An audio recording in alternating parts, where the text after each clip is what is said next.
Bonjour à toutes et à tous et bienvenue sur Eurosport DCN pour le dénouement de ce Giro d'Italia 2022. Regardez ce qu'il s'est passé sur la 19e étape et la victoire de Koen Bouwman, sa deuxième déjà sur le Giro après Potenza lors de la 7e étape.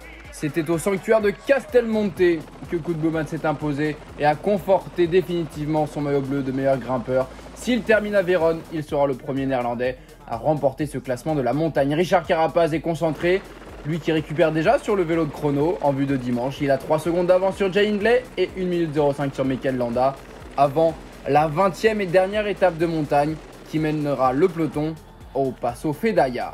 Vincenzo Nibali vit ses dernières heures sur les routes du Giro avant de prendre sa retraite.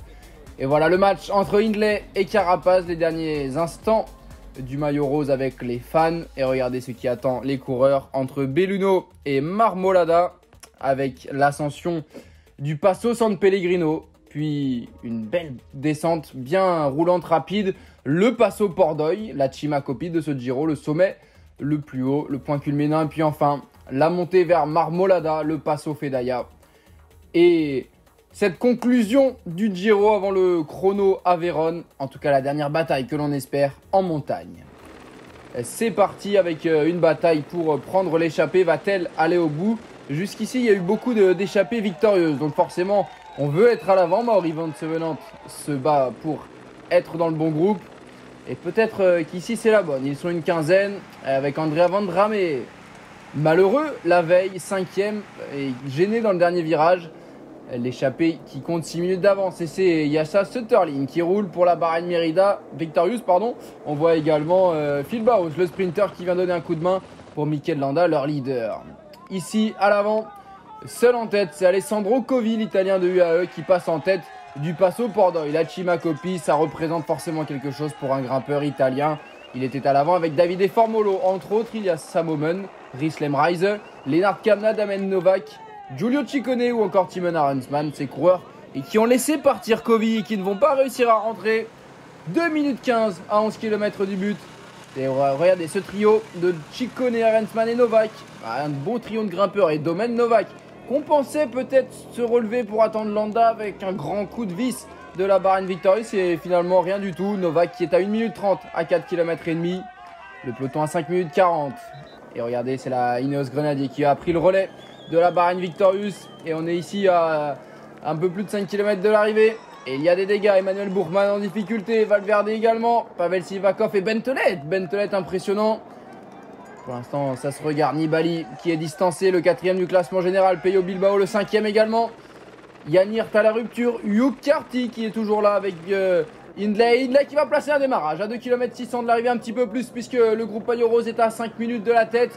Hindley, Carapaz qui sont roue dans roue. Landa et Carty distancés. C'est vraiment un mano à mano, un duel que l'on aura pour la victoire au classement général. Et la Borance Greux qui a bien joué. Lennart Kamna, vainqueur d'étape, déjà présent dans l'échappée, qui a attendu Jay Hindley et qui va rouler faire un tempo pour son leader. Oh, l'Australien qui est dans la roue de l'Allemand. Ah, l'Allemand qui commence à craquer, mais regardez au fond, Richard Carapaz est distancé. Le maillot rose, l'Équatorien qui ne peut pas suivre le rythme de Jay Hindley. 2e du Tour d'Italie 2020. Jay Hindley s'envole peut-être vers un succès de prestige, le classement général du Giro qui lui tend les bras. Oh, Jay Hindley qui a encore un peu plus de 2 km. 2 km pour aller chercher le Giro pour faire plier Carapaz. Carapaz qui est repris par Hugh Carty, qui est repris par Formolo, qui était dans l'échappée matinale. Mikel Landa est là également. Oh, il craque complètement. Il craque complètement. Richard Carapaz, le vainqueur du Giro 2019, alors qu'à l'avant, Alessandro Covi remporte l'étape.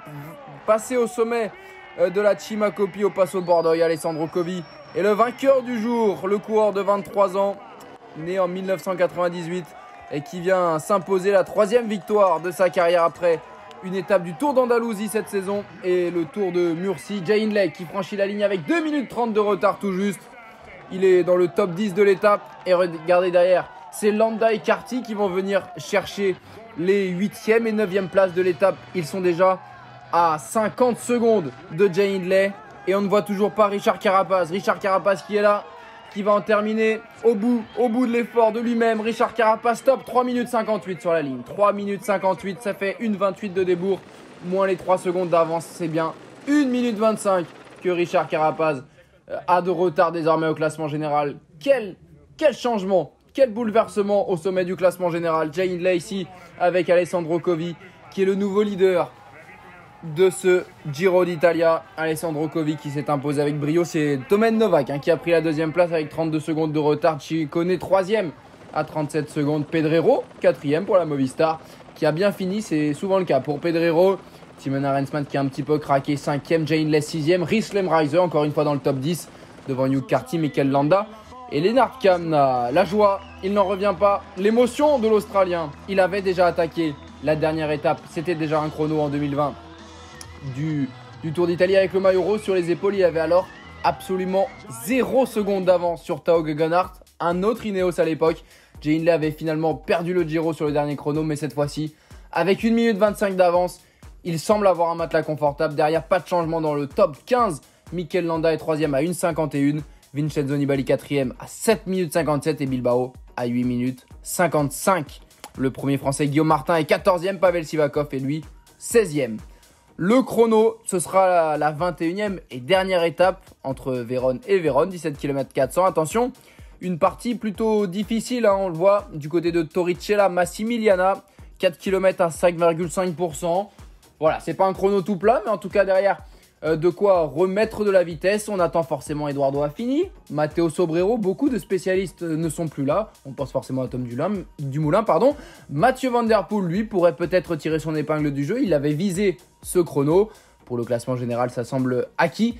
Jay Hindley devrait s'imposer, mais attention, on n'est jamais à l'abri de quoi que ce soit.